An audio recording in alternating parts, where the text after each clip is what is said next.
बात है, मैं बोल रही हूँ। मैं इंडिया में रहती हूँ, हैदराबाद, इंडिया हैदराबाद में रहती हूँ। मेरा घर उट्टापल्ली में है। मैं दुबई को आई थी काम के लिए, जो मुझे दुबई से सऊदी को भेजे। यहाँ सऊदी में आई मैं काम के लिए। ये लोग बहुत जुल्म कर रहे मेरे पर, बहुत मारे मुझे।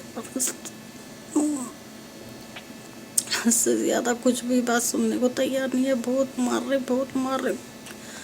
जो समय भेज दो, फिर ऑफिस बोली मैं मेरे को भेज दो, मैं नहीं रहना चाह रही हूँ, नहीं करना चाह रही हूँ। बोले तो कुछ भी जवाब नहीं दे रहे, कुछ भी बात नहीं सुन रहे मेरी। जो मैं सुन कुछ जैसा करना मेरे साथ वैसा कर रहे। बहुत जुल्म कर रहे मेरे ऊपर। यहाँ पे मेरे अम्मी पड़ बहुत तबीयत खराब हो गई थी। मेरे अम्मी बीमार थे, मेरे अम्मी हॉस्पिटल में थे। मैं उतना भी बोली, फोटो भी बताई मैं। मेरे अम्मी बहुत सीरियस है, मेरे को भेज दो, मेरे को भेज दो। तो भी आखिर को नहीं भी चाहे मेरे अम्मी इंतकाल हो गया, पर तो भी नहीं भी चाहे लोग मेरे को। मैं यहाँ नहीं रहना चाह रही हूँ।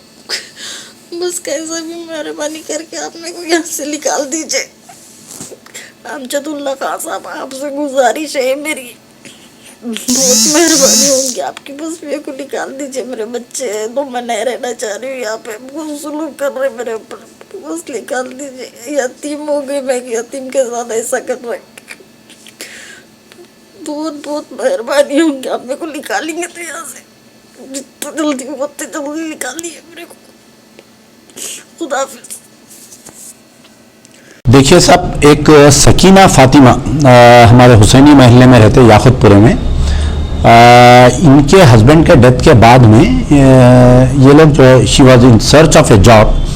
तो उनको ये हुआ कि एक फेक एजेंट आया, आके उनको ये बोला कि 1200 दिरहम में मैं आपको जो है एक जॉब देता हूँ दुबई में। तो वो जॉब की चक्कर में जो है उन्होंने दुबई चले गए। खदामा का जॉब है बोल के उनको लेकर गए दुबई में। उन्होंने जो है 6 फरवरी 2022 को दुबई पहुंच गए। उन्होंने पहुंचने के बाद में उनको ये बोला गया था कि हम आपको 3 महीने का वीज़ा देकर ले जाएंगे। 3 महीने में अगर आपको काम पसंद नहीं आया तो आप वापस आ जा सकते। तो पहले एक घर में डाले उनको, फिर दूसरे घर में डाले, 3 घर में काम लिए उनसे 3 महीने तक। 3 महीने तक 3 घर में काम लेने के बाद में ये हुआ कि उन्हें वापस आना चाह रहे थे। तो कफील बोला 2 लाख रुपए देना चाहिए, दे के आप वापस जा सकते।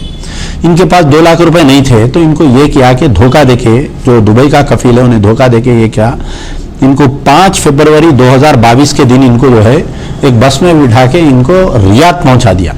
वहां पर रियाद में इनको रिसीव करके 1-2 घर में रखे। इनको पहले 10 दिन एक घर में रखे, 5 दिन एक घर में रखे, फिर इनको हफ्फर अल बातिन को भिजा दिए। वहां पर जाने के बाद में इनको पहले एक घर में काम लिए, फिर अब दूसरे घर में काम लिए। तो रिसेंटली ये हुआ कि उनके मदर जो है बहुत सीरियस हो गए थे। शी वांटेड टू रिटर्न, वो वापस आना चाह रहे थे, लेकिन वो वापस आने के लिए जो है बहुत उनको वापस आने नहीं दिया गया। अल्टीमेटली उनकी मदर जो है लंग्स इन्फेक्शन कुछ होने से, एयरखान होने से मर गए उन्होंने। तो मदर के मर जाने के बाद में ये लेडी थोड़ा डिप्रेशन में आ गई। इसको पहले से जो है थायराइड, बीपी, शुगर है लेडी को, अच्छी एजेड लेडी है, 45 ईयर्स है। तो वो इनका एम्प्लॉयर जो है इनको इतनी बेदर्दी से मारा, आप देख सकते हैं कि पूरे जिस्म पे इनको पैचेस है, गर्दन पे, पैर पे, लेडी के पूरे रैशेस के टाइप में लाल पैचेस है। तो कल उनके भाई सैयद जाकिर हुसैन मेरे पास आए थे। तो मैं जो है उनको हम जो है doctor Subrahmanyam Jaishankar, minister for external affair, और हमारे केटी रामाराव साहब जो minister for NRI department government of Telangana है, दोनों को हम लेटर लिखे। आज मुझे जो है Indian embassy in Riyadh and Indian consulate in Jeddah से जवाब आया है कि हम पुलिस जो है, सऊदी पुलिस उनके घर पे जाके वो लेडी को रिकवर करके पुलिस स्टेशन में लाई है। अनकरीब उनको यहाँ पर ला लिया जाएगा। लेकिन इशू ये है कि इतने केसेस रिपोर्ट होने के बावजूद भी आप देखिए पिछले 8 या 10 साल से हम ये काम कर रहे हैं। मुसलसल 2006 या 7 से मैं ये काम कर रहा हूँ। कई लेडीज़ को हम रेस्क्यू करा के लाने में कामयाब हुए, लेकिन गवर्नमेंट ऑफ इंडिया की तरफ से कोई ऐसा सख्त कानून नहीं बनाया जा रहा है ये फेक एजेंट्स के लिए। दूसरी तरफ ये जो फेक एजेंट्स हैदराबाद में आपको ज़्यादा दिखेंगे, हैदराबाद और अतराफ के इलाकों में। तो हमारी गवर्नमेंट ऑफ तेलंगाना की सरकार की तरफ से हमारे हैदराबाद पुलिस कमिश्नर साइबराबाद रच्चाकुंडा ये जुरिस्डिक्शन में भी कोई काम नहीं किया जा रहा है एजेंट्स के खिलाफ में। आज की तारीख तक एक एजेंट को भी जिसने लेडी को चीट किया उनको जो है पीडी एक्ट डालकर नहीं भेजा गया है आज तक। 1-2 साल के अंदर 1-2-4 एजेंटों को डाले तो फिर ये हरकत नहीं होती। और एक बात यह है कि ये केसेस ज्यादा आप देखें तो पता चलेगा कि मुस्लिम कम्युनिटी में ये केसेस को रिपोर्ट किया जा रहा है। तो मुस्लिम कम्युनिटी में जो केसेस को रिपोर्ट कर रहा है तो हमारी जो मुस्लिम रिलीजियस एंड पॉलिटिकल लीडरशिप है उसको भी ये जिम्मेदारी आयद होती है कि ये मुस्लिम कम्युनिटी जो है इसके ऊपर एक्शन लेना चाहिए, क्योंकि ये ह्यूमन ट्रैफिकिंग खास तौर पर खवातीन को ले जाकर जो उनके साथ बदतमीजी की जा रही है, कई केसेस में सेक्सुअल असल्ट के भी रिपोर्ट्स आए हैं हमारे खने। तो मुस्लिम कम्युनिटी के जो रिलीजियस लीडर्स है, जैसा एवरी फ्राइडे सरमन्स होता है उसके अंदर बोलना इसके बारे में, लेकिन कोई भी ये जिम्मेदारी लेने के लिए तैयार नहीं है। कोई मुस्लिम रिलीजियस लीडर बोलिए या पॉलिटिकल ऑर्गेनाइजेशन बोलिए, ह्यूमन राइट्स ऑर्गेनाइजेशन। तीसरी चीज ये है कि आप देखिए कि इसमें यह है कि लालच जो है, यानी इजी मनी इच्छा, बाहर जाने की ख्वाहिश ये जो है औरतों को तबाह कर दे रही है। कई केसेस में आप देखिए कि हस्बैंड्स की बगैर इजाजत लेडीज चले जा रहे हैं। कई केसेस में ये मालूम हो रहा कि माँ बाप की बगैर परमिशन लड़की बाहर चले जा रही है।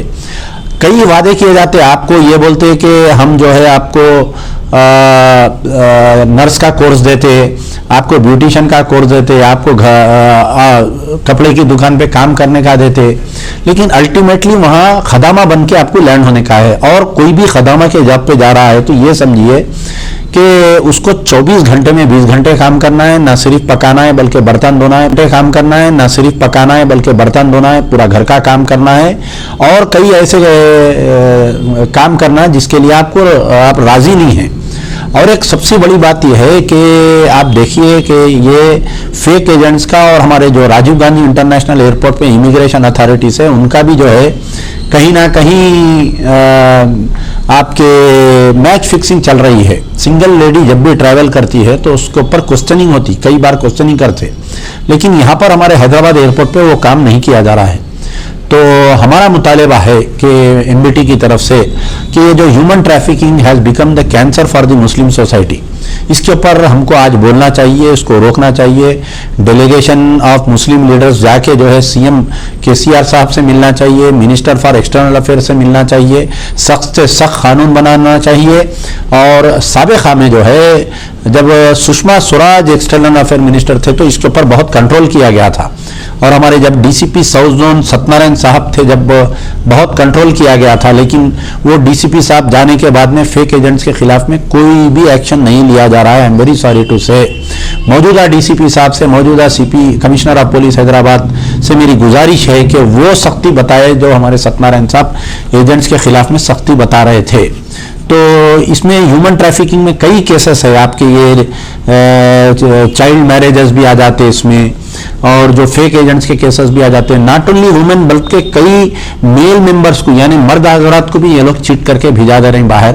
तो सख्त से सख्त कानून होना चाहिए, मुस्लिम कम्युनिटी के एल्डर्स को आगे आना चाहिए, इसको रोकने के लिए बोलना चाहिए आपको कि कम्युनिटी में ये चीज़ हो रही है, तो जब ही लोग सामने वाले उसको इशारेंगे। और ये जो लालच की चक्कर है, देखिए गवर्नमेंट जो है ASI archaeological survey of India जो है आपको चार मीनार देखने के लिए टिकट दे रही है, लेकिन आप जो है चढ़ के उसके ऊपर से खुदकशी कर ले रहे हैं जाके टिकट लेके। तो इसके लिए कोई जिम्मेदार नहीं है, आप खुद इसके लिए जिम्मेदार है।